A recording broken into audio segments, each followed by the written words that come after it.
Many of my power supplies do not have a good constant current control. So I decided to build a little module that piggybacks on existing power supplies.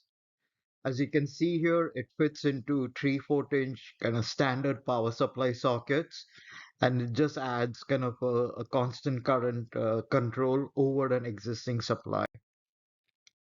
So I've used the standard 317 constant current circuit, and this can take a maximum of around 30 to 35 DC input.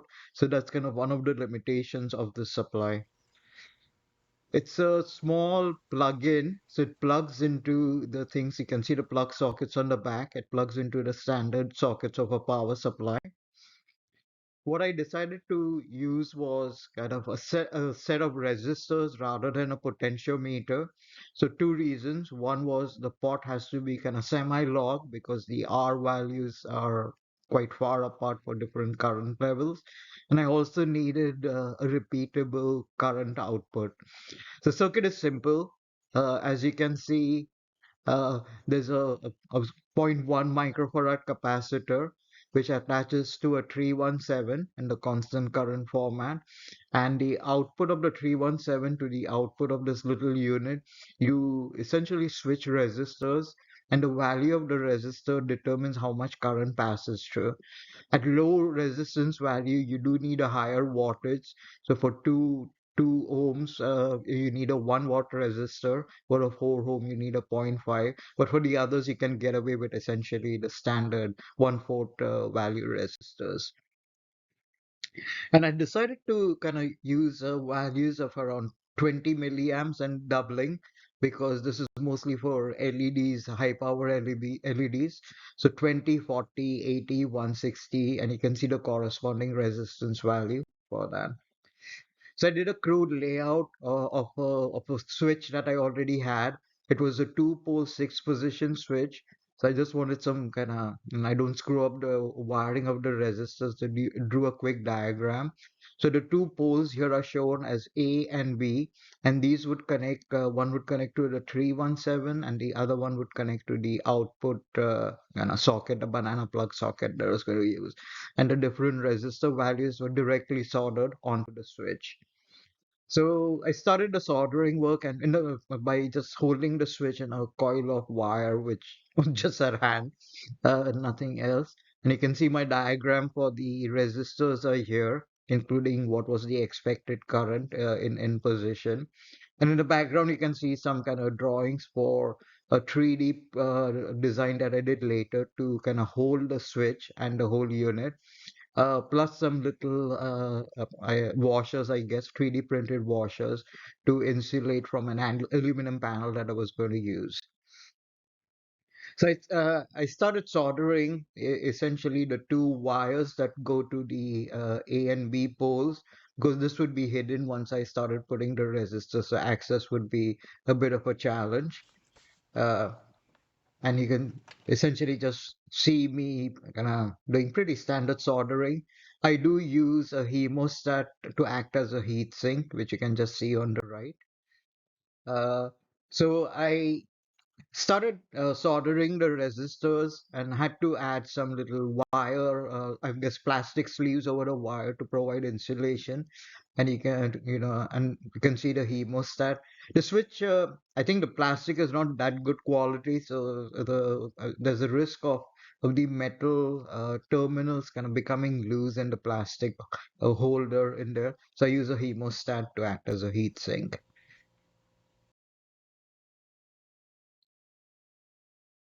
And for the higher wattage resistors, what I did was I did not have actually high wattage resistors. So I used small wattage resistors in parallel. For example, five 10 ohm resistors in parallel would give me a 2 ohm value, and I would get an increase in wattage. So this would be 5 multiplied by 0.25. That's around 1.25 watt, which would exceed the 1 watt rating.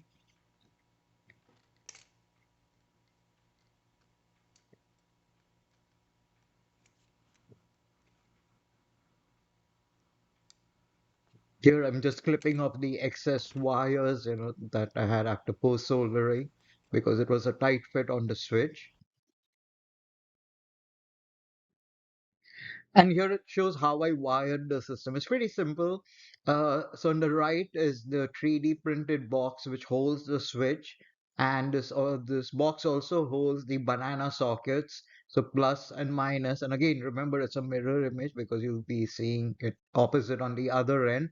And I use the ring sockets, the crimp sockets, actually soldered the wires in there.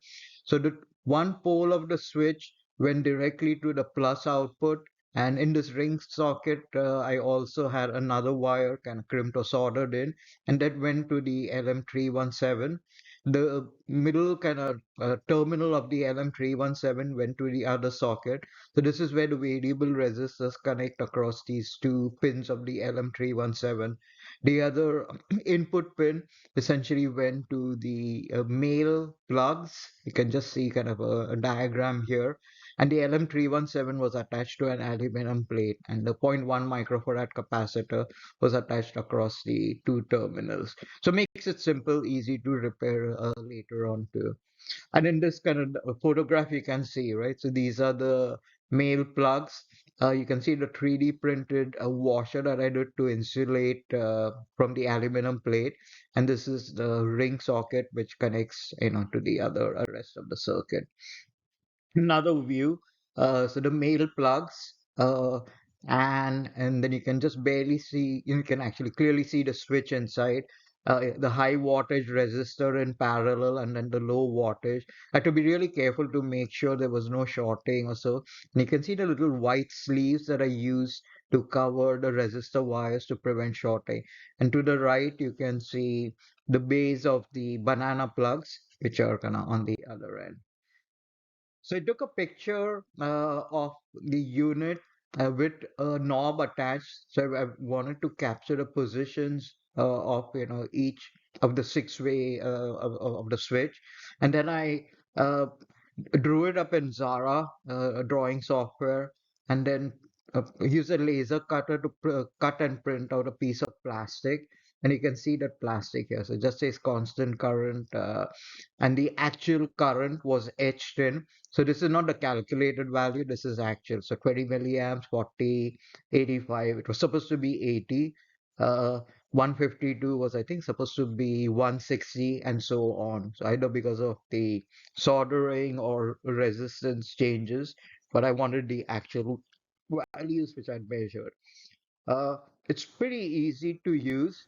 You essentially just kind of plug it into an existing power supply. You dial in the current you need, and the current is limited to that value. I've used it pretty extensively. It's a small, very useful device. I really am glad I did make it. Thanks for watching, and hopefully